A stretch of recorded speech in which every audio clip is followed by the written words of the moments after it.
Hello बच्चों, और question is here. देखिए, कुछ अपने को स्टेटमेंट दिए हुए हैं, फिलिंग्स द ब्लैंक्स, तो एक एक करके बात करते हैं। द लॉस और gain of allele in a population due to emigration और immigration is known as.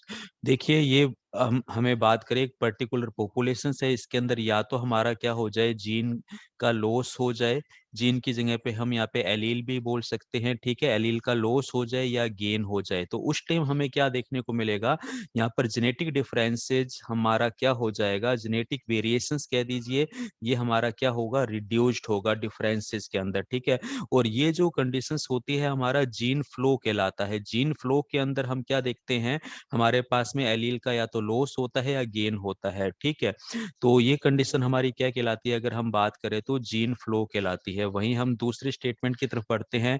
Non random matching of individuals within A within a population is called and can cause deviation from the Hardy-Weinberg predictions। देखिए, Hardy Weinberg principal की बात हुई, तो ये क्या कहता है, किसी भी पॉपुलेशंस के अंदर जो जेनेटिक फ्रीक्वेंसी है, किसी भी पॉपुलेशंस के अंदर जो जेनेटिक फ्रीक्वेंसी है, ये हमारी कैसी रहनी चाहिए, स्टेबल रहनी चाहिए, ठीक है। अब इसके अंदर चेंजेस कब होंगे, जब वेरिएशन हमें देखने को मिलेगा। और वेरिएशन कैसे देखने को मिलेगा, जब हम नॉन रैंडम क्या करते हैं, मैचिंग करते हैं।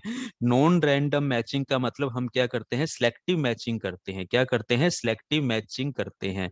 अब सिलेक्टिव मैचिंग के अंदर हम क्या करते हैं, जो हमारे सुपीरियर जो मेल है और सुपीरियर जो फीमेल है, जिनका क्या कहते हैं हम, फिनोटाइप और जीनोटाइप हमारा कैसा हो, सिमिलर हो, उनके बीच में हम सुपीरियर ब्रीडिंग करवाकर सुपीरियर प्रोजेनी ऑब्टेन करवाते हैं। और इस तरह की मैचिंग हमारी क्या कहलाती है, असोर्टिव मैचिंग कहलाती है। क्या कहलाती है, असोर्टिव मैचिंग कहलाती है। ये कंसेप्ट याद रखना है, जिसमें सेम फिनोटाइप और जीनोटाइप वाली सुपीरियर जो पेरेंट होते हैं उनके बीच में मैचिंग करवाई जाती है। नेक्स्ट स्टेटमेंट देखते हैं। When the environment causes a changes in gene pool by controlling reproductive success according to genotype it is called, ये हमारा नेचुरल सिलेक्शन कहलाता है। सीधे सीधे शब्दों में कहें, अगर कोई भी इंडिविजुअल्स है, वो अपने आप को चेंज करता है एनवायरनमेंट के अकॉर्डिंग, यानी कि अपने आप को सरवाइव करता है, और सरवाइव करने के बाद ही तो वो अपने आप को क्या कर पाएगा, रिप्रोड्यूस कर पाएगा। तो ये जो हमारा लो है, क्या किसको बताता है, कंसेप्ट नेचुरल सिलेक्शन को। तो ये हमारे राइट आंसर है। एक एक करके देखते हैं।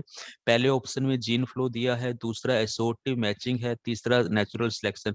तो फर्स्ट ऑप्शन ही हमारा सही जाता है। दूसरे ऑप्शन को देखिए, जीन फ्लो दिया है, नॉन एसेटिव मैचिंग दे दिया, इसलिए गलत हो गया।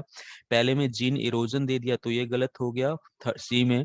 तो डी के फर्स्ट में दे दिया जीन लोडिंग, तो ये भी गलत हो गया। तो अल्टीमेटली ऑप्शन ए हमारा यहाँ पर बिल्कुल राइट आंसर है। Thank you.